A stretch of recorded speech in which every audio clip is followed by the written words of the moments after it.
तुमच्याही स्वप्नात मृत व्यक्ती येत असेल तर ह्या गोष्टी नक्की ऐका. जर एखाद्या व्यक्तीने स्वप्नात स्वतःचा मृत्यू पाहिला असेल तर हे स्वप्न अत्यंत शुभ स्वप्न मानले जाते.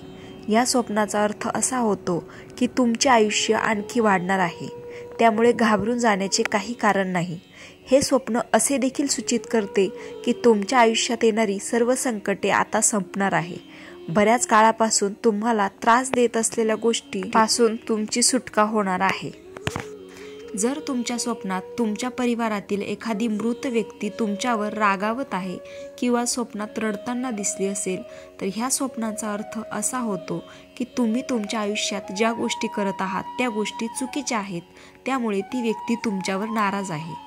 जर एखाद्या व्यक्तीला स्वप्नात आपल्या कुटुंबातील व्यक्ती दिसत असेल आणि जर ती व्यक्ती आनंदी दिसत असेल तर हे स्वप्न शुभ मानले जाते. या स्वप्नाचा अर्थ असा होतो की त्या व्यक्तीचा जन्म चांगल्या ठिकाणी झाला आहे आणि ती व्यक्ती आनंदी आहे. जर एखाद्या व्यक्तीला स्वप्नात आपल्या कुटुंबातील व्यक्ती दिसत असेल आणि ती व्यक्ती जर दुःखी किंवा रडताना दिसली असेल तर हे स्वप्न अशुभ मानले जाते. या स्वप्नाचा अर्थ असा होतो की त्या व्यक्तीची एखादी इच्छा अपूर्ण राहिली आहे.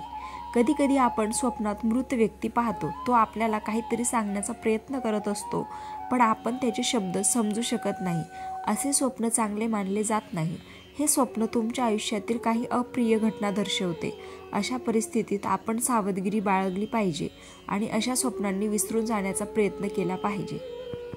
बहुतेक वेळा आपले पूर्वज आपल्याला स्वप्नात दिसतात परंतु ते काहीच बोलत नाहीत. या स्वप्नाचा अर्थ असा होतो की आपले पूर्वज आपल्याला एखादी वाईट गोष्ट करण्यापासून सावध करत आहेत. जर व्यक्तीला स्वप्नात त्याचे पूर्वज दुःखी किंवा नाराज दिसत असतील तर याचा अर्थ असा होतो की आपण करत असलेल्या कामामुळे ते आपल्यावर नाराज आहेत. रामकृष्ण हरी.